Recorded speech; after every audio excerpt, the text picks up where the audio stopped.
はいどうもちーとんです。そろそろアイスの季節がやってきました。レースをまとった男子便所、悪臭の女王衣笠岳です。今まで何回か食べてきたんですけど、毎回臭すぎて茹でこぼして食べてきました。でもね、それだと食感は楽しめるんですけど、出汁が抜けるしもったいないですよね。なので今回は茹でこぼさずに食べる方法があるので、それに挑戦したいと思います。そんなに臭いなら食べなきゃいいじゃんって思うかもしれないんですけど、本当に唯一無二の食感でそれが美味しいんです。茹でこぼさずに食べる方法っていうのが、衣笠岳を乾燥させる方法です。乾燥させることでね、臭気成分が揮発するらしいです。衣笠岳が生えてくると、この竹林一帯が便所臭くなります。それくらい衣笠岳の臭気成分っていうのは揮発して辺り一帯に広がるので、乾燥させればあの臭みは揮発すると思います。この竹林の竹を破竹だっていう近所の方がいました。確かにね、破竹も節が2段でよく似てるんですけど、破竹はマダケに比べると全体的にもう少し細くて白っぽい肌をしています。マダケと破竹を1本ずつ比較すると分かりにくいんですけど、竹林全体の印象で比べると少し分かりやすいと思います。ただね、タケノコを見ると一目瞭然で、マダケのタケノコはこんな感じでまだら模様でつるっとしててね、先端の葉っぱみたいな部分がややピンとしています。破竹のタケノコはつるっとしてるのは一緒なんですけど、模様がなくて先端の葉っぱみたいなところがうねうねしているのが最大の特徴です。なんでね、この竹林は紛れもなくマダケの竹林です。ということで、少しねマダケを収穫していきましょう。マダケの収穫は簡単で、根元からよっボキッと折れば収穫完了です。タケノコのいい香り。ちなみにこの竹林ちゃんと許可をもらって入ってます。じゃん、これはでかい。これはでかい。親竹にしましょう。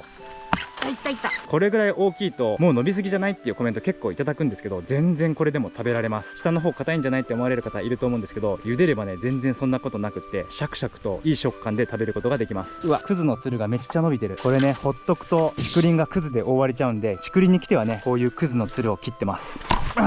クズはほんといい迷惑。あちこちからクズが生えてる。タケノコを収穫に来ては少し整理をして帰るっていうね、これが大事。よいしょ。せーの。よいしょ。いいタケノコ。硬い。俺やろうか。やだ、私がやる。せーの。よし。これは持って帰って剥いてみてだね。じゃあこれはこれで持って帰ろう。まあ、上の方は食べれるよ。ちなみにマダケのタケノコの小さいのはこんな感じで、これ取ってもねほとんど可食部がないんで、あえてねこれは伸ばして、これぐらいまで伸びた時にね収穫したいと思います。やっぱこれぐらい可食部ないとね。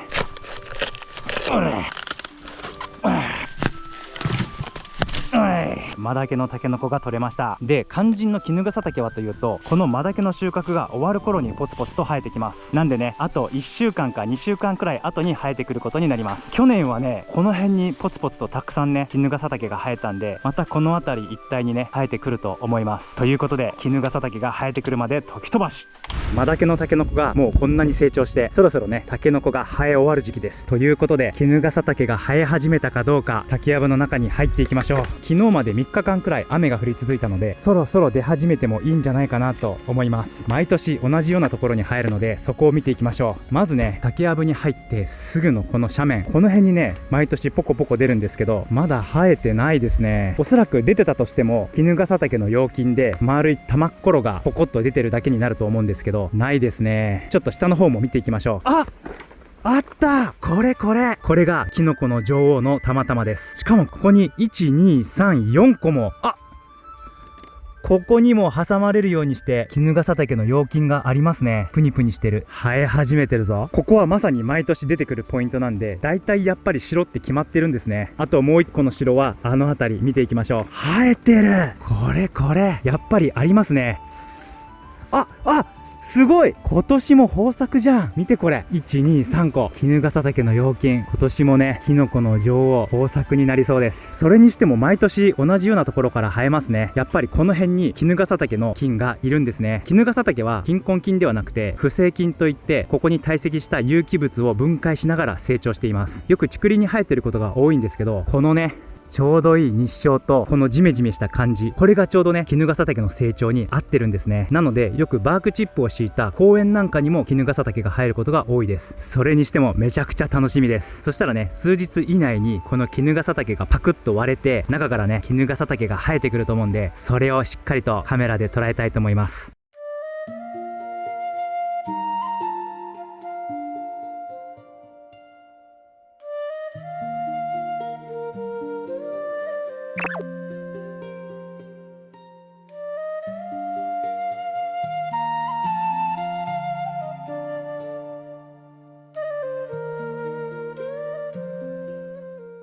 たったの2時間半で完全体になりました。今衣笠岳が一気に伸びてきたんですけど、細胞分裂のような成長をしたわけではないんです。実は衣笠岳はね、すでに容器の中で子実体として完成していて、来たる時に水分を吸い上げつつ一気にスポンジのように膨らんで、この完全体となるわけです。うわ、こっちにも生えてる。そういえば去年もここに2本生えたな。しかもこっちの方が遅れて生えてきたのか、まだ筋毛がパリッとしてますね。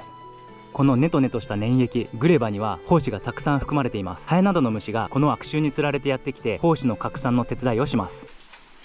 くっさっていうか衣笠岳パラダイス始まってんじゃん。こっちにも生えてた。落ち葉の下にある容器はやっぱなかなか見つけづらいですね。完全にノーマークでした。うわくっせで、早速収穫していきたいところなんですけど、今回衣笠岳をホモサピさんに撮ってもらおうと思って呼んでます。ホモサピさんこっちにもある。これでかいっすね。あ、すごいハエがたかってる。これはくっさ。おお、美味しそう。滝の滝のこれで落ちませんか。ダメです。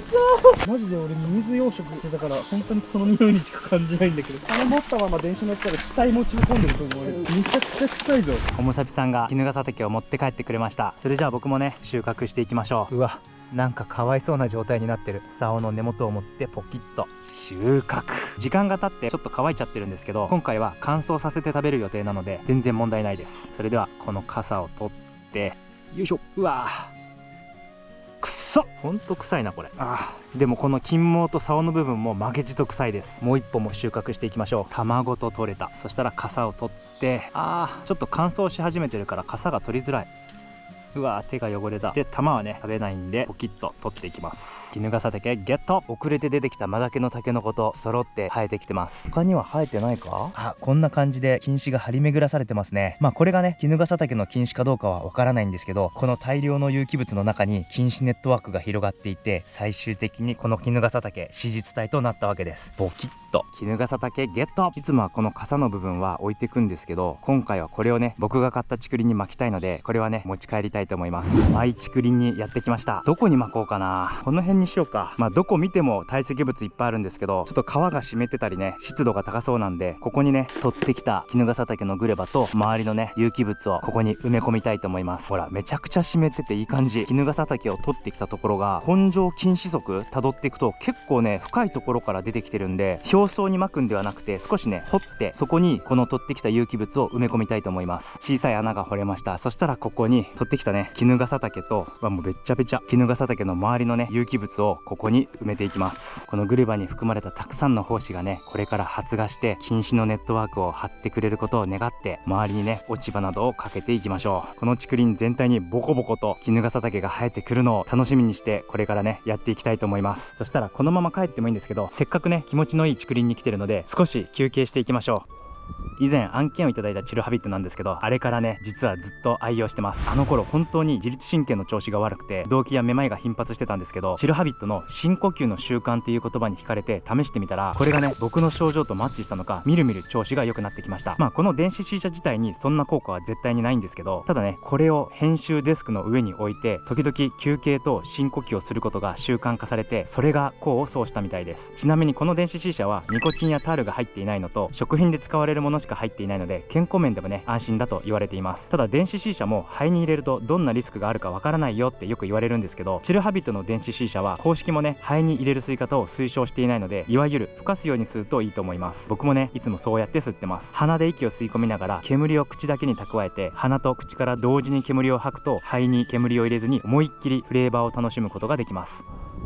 こうやって肺に入れずに吸いつつもフレーバーをね思いっきり楽しめるので、僕はあれからも愛用させてもらってます。味に関してはね習慣的に吸うようになったらちょっと好みが変わってきて、前回はねスイートメロンキャラメル味スノーミントの順で好きだって言ったんですけど、今はねスノーミントスイートメロンの順で好きになっています。そしてこの2本セットでずっとリピートさせてもらってます。そして今回新フレーバーが誕生したということで案件をいただきました。その名もフローズンコーラ。冷えた瓶コーラの一口目と題された新フレーバー、果たしてどんな味わいなのか試してみましょう。美味しい。ヒヤッとして気持ちいいですね。日本の蒸し暑い夏にぴったりの爽快感です。なんだろうな、子供の頃に食べた駄菓子コーラみたいなフレーバーにひんやりとした爽快感が駆け抜ける感じです。コーラ味のガムが好きな人には絶対おすすめです。未だに僕ねコーラガム大好きなんで、このフレーバーはかなり美味しいです。でね改めて久しぶりに全種類吸ったんですけど、習慣的に吸うとなるとやっぱりねスノーミントが一番でした。そして2位がフローズンコーラ。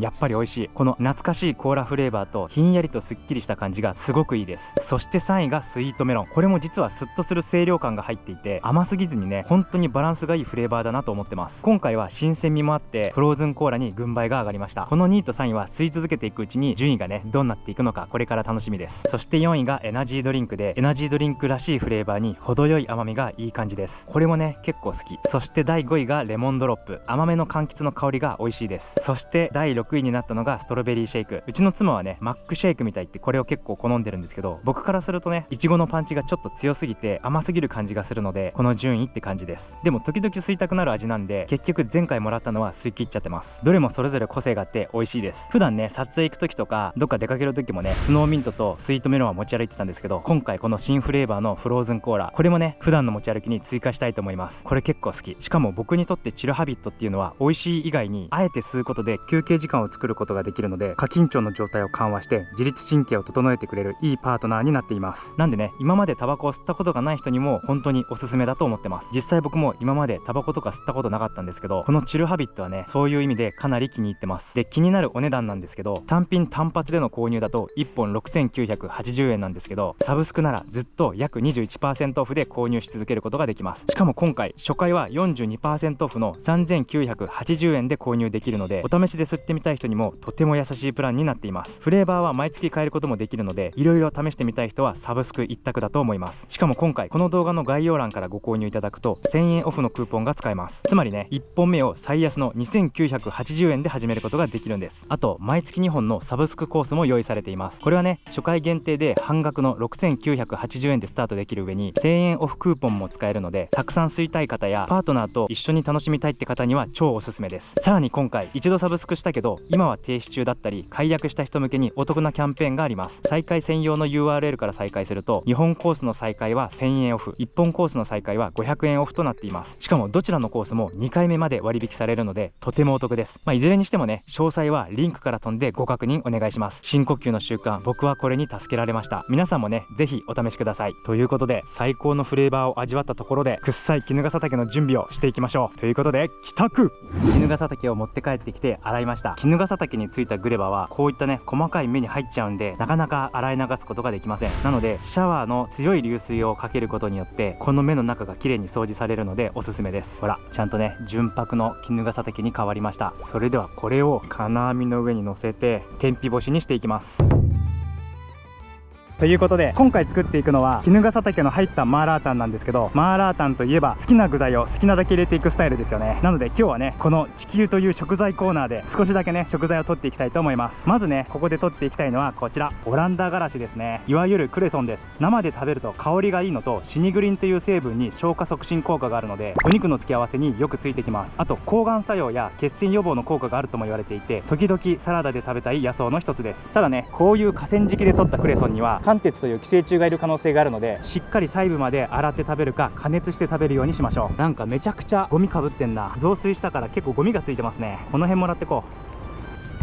クレソンのいい香り。マーラータンといえば野菜をたくさん入れてね、野菜を食べるスープだと思ってるんで、食べれるものはいろいろ入れていきましょう。これくらいでいいかな。クレソンゲット。雪の下あるよ。これ入れようよ。あ、本当だ。雪の下あるじゃん。雪の下もね食べられる野草の一つです。ただ香りや味はあんまりないんですけど、天ぷらにするとねパリパリとした食感が美味しい食材の一つです。これも 2,3 枚もらっていきましょう。雪の下ゲット。くるみも入れたらくるみ。あ、いいね。あるかな。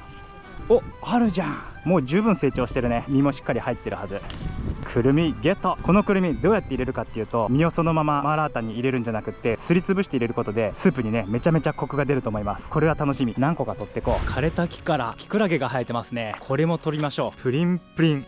うわ絶対うまいやつ。これは荒キクラゲですね。茹でてサラダに入れたりラーメンに入れたりポン酢で食べたり美味しいキクラゲです。マーラータンには何を入れてもいいし、キクラゲなんてね定番なんで、少し取ってこれも入れましょう。うわーいっぱい生えてる。ちなみにキクラゲには食物繊維、ビタミン D、ミネラルなどが豊富で、特にビタミン D は日本人の 98% が不足していると言われているので、みんなでキクラゲを食べましょう。あとビタミン D を摂取し続けると老化の指標にもなっているテロメアの長さが維持されるとも言われています。不老長寿のビタミン D、キノコ類に多く含まれているので、みんなねキノコを食べましょう。ということで荒キクラゲゲット。あとマーラータンにはねエビを入れたいんで、ザリガニを探していきましょう。ガサガサガサガサっと。なんもいない。うわー、チビザリがいっぱいいる。最近ね、この田んぼザリガニ取りの親子が増えて大きなザリガニがいなくなったんですけど、チビザリが増えてますね。でかいザリガニがいなくなるのは嬉しいんですけどね。ただ食材として食べられなくなるっていうね。まあでも特定外来生物だし生態系に悪影響がある生き物なんで、将来的にはこういう風になっていくのがいいでしょう。山かかしがいる。ほら、かっこいい。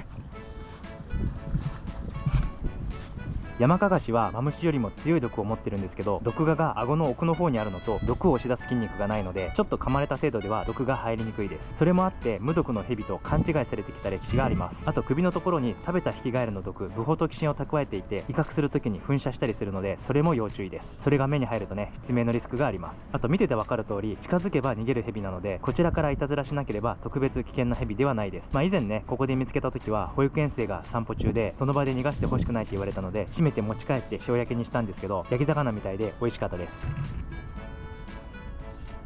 バイバイ。田んぼにザリガニがいなかったので川にやってきました。ザリガニは夜行性なんで、日中はね巣穴に隠れていても夜になると餌を求めて出てきます。ほら、いたいた。こうやって隠れもせず出てきてるんですね。ゲットー。やった。でもちょっとちっちゃいけど、ザリガニ1匹目ゲット。下にいたやつがまだ逃げてない。よっ、はい、ゲット。ちなみに今使ってるこの網はエビ網といって、網目が大きいんでね、水中の中で素早く振り回すことができます。足元にいいサイズのがいる。ほっ、ゲットー。はい、ゲットー。はい、ゲットー。今回マーラータンに入れるだけなので5匹もいれば十分です。ちなみに現在アメリカザリガニは条件付き特定外来生物に指定されてるんですけど、販売や営利目的に配布することは禁止されてるんですけど、飼育したりね、泥抜きのために飼ったりすることは問題ありません。なんでね、これを持ち帰ってマーラータンに入れていきたいと思います。そして最後に自然映えしてきたニラですね。これも少しマーラータンに入れていきましょう。よいしょ。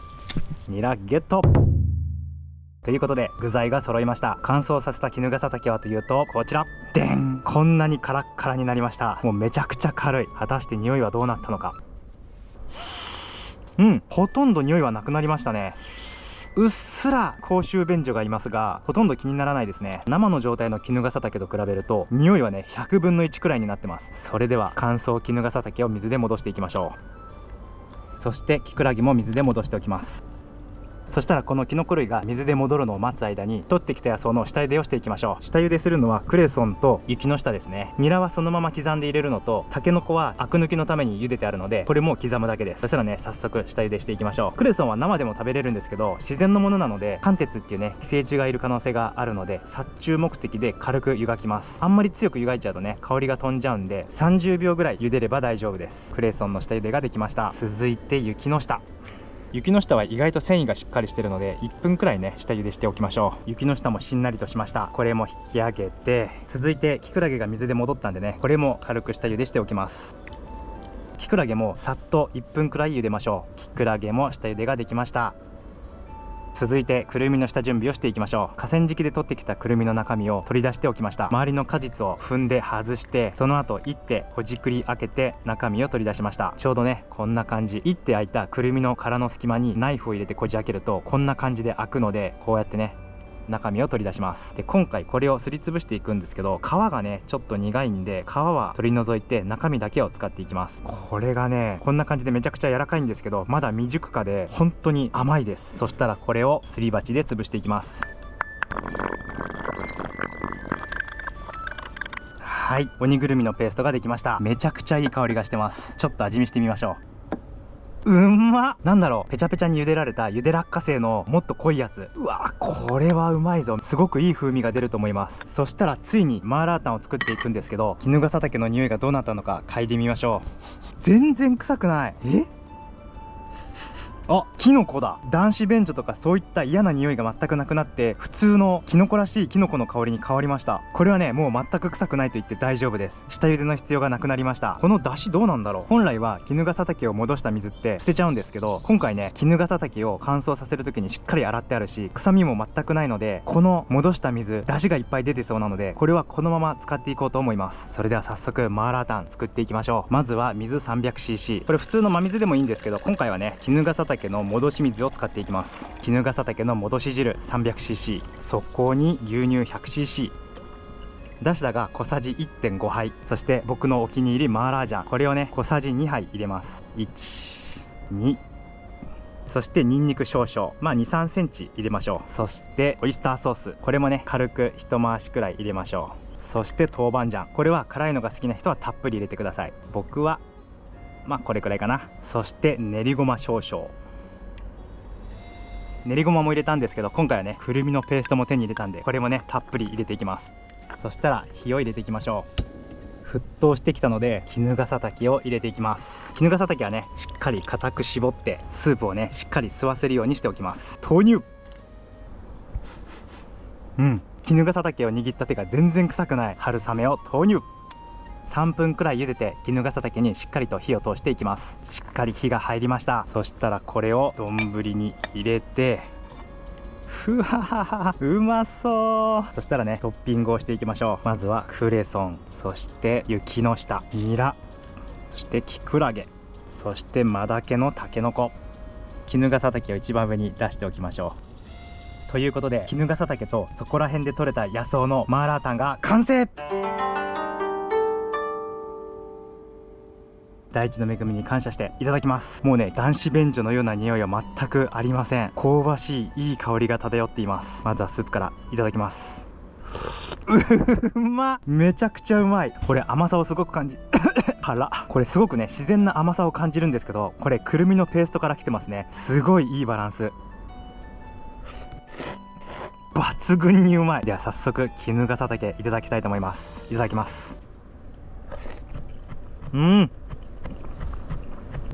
めえ。この濃厚なマーラータンのスープをこのスポンジ状のね衣笠茸がめちゃくちゃ吸い込んでるんで、口に入れた瞬間にねじゅわって溢れながら、衣笠茸唯一無二のあの食感、本当に美味しいです。金毛もいただきましょう。うまい。本当に美味しい。衣笠茸の食感は本当に唯一無二で、他の食材では味わったことのない食感ですね。野草も食べていきましょう。雪の下いただきます。雪の下ってね意外と肉厚で歯ごたえがザクザクしてね美味しいです。特別ね強い香りとか味はないんですけど、このスープとの相性もあってすごく美味しいです。そしてキクラゲねいただきます。キクラゲも食感最高。このキクラゲのコリコリした食感を何層にも重ねて、もう少しね柔らかくしたのが衣笠茸って感じです。衣笠茸をかじると薄いキクラゲの層をザクザクザクザクってね噛み切るような、そんなね心地のいい歯触りです。そして河原で採れたクレソンいただきます。うまい。やっぱクレソンは生に限りますね。こうやって火を入れちゃうと香りが飛んじゃって、そこまでね強い風味は感じないです。でも美味しい。そしてマダケのタケノコですね。この姫皮の部分いただきましょう。いただきます。タケノコの風味とこのマーラータンがね絶妙にマッチしてます。すごく美味しい。ニラはね春雨といただきましょう。いただきます。うまい。もう一口かじった時からねニラの香りがブワーッと口の中に駆け巡って、ニラは大正解。めちゃくちゃうまい。薬味として成立してます。そうだな。美味しそうなマーラータンできたじゃん。今回も本当にうまい。めっちゃマーラータンいただきます。うまっ。くるみ入れたでしょ。めっちゃいいよこれ。甘み出てるよね。めっちゃマーラータン。まっ。美味しいよね。お店出せるよこれ。お店で食べたのと一緒。超美味しい。それ衣笠茸。中からスープがいっぱい出てきて美味しい。長女がさ絶対食べたいって言うよ。まあ箸が止まんない。今ね家に子供がいるんで持ち帰ってみんなで食べたいと思います。ということで一旦ねごちそうさまでした。ごちそうさまでした。ということで今回の動画が面白かったという方はぜひ高評価ボタンを押して下の共有ボタンから友達に拡散してください。あとチートン動植機も好評発売中です。衣笠茸についてもチートン動植機に載ってるので、ぜひね気になる方は概要欄からチェックしてみてください。これからもどんどん面白い動画を投稿していくので、ぜひチャンネル登録をしてお待ちください。バイ。ザリガニ忘れてた。うわー入れたかったな。マーラータンにめちゃくちゃうまかったからね。ザリガニ入れたらもっと美味しかったはずなのに。うわーマジで悔やまれる。お前ら命拾いしたな。このザリガニたちは今晩子供たちのおやつにしたいと思います。そしてチルハビットの電子 C 社概要欄にリンクがあるので、気になっている方はねぜひチェックしていってください。それとね妻もね全フレーバーの味見をしてくれました。どれが一番美味しかった？一番美味しかったのはこれだね。新しく出たやつ。フローズンコーラだね。コーラの味で清涼感があってすごい良かった。第2位はスノーミント、これはミントの味が強くてよかった。第3位。スイートメロン、メロンのフレーバーがすごいいいんだけど、もうちょっと爽快感が欲しかったかな。第4位。エナジードリンク、エナジードリンク風味で美味しかったよ。第5位。レモンドロップ、レモンのね風味が良かった。第6位。ストロベリーシェイク、ストロベリーの香りがね美味しいんだけど、ずっと吸ってるっていうよりかはデザート感覚で吸いたい感じだから6位かな。1位フローズンコーラだったね。美味しかった。これね清涼感強くてよかった。スイートメロンもスノーミントぐらい爽快感があったら多分ねランクがね上がると思うんだよね。もうちょっと爽快感が欲しいということで、こんな順位付けになったんですけど、どのフレーバーもすごく美味しいので、ぜひ皆さんね概要欄からチェックしていってください。バイバイ。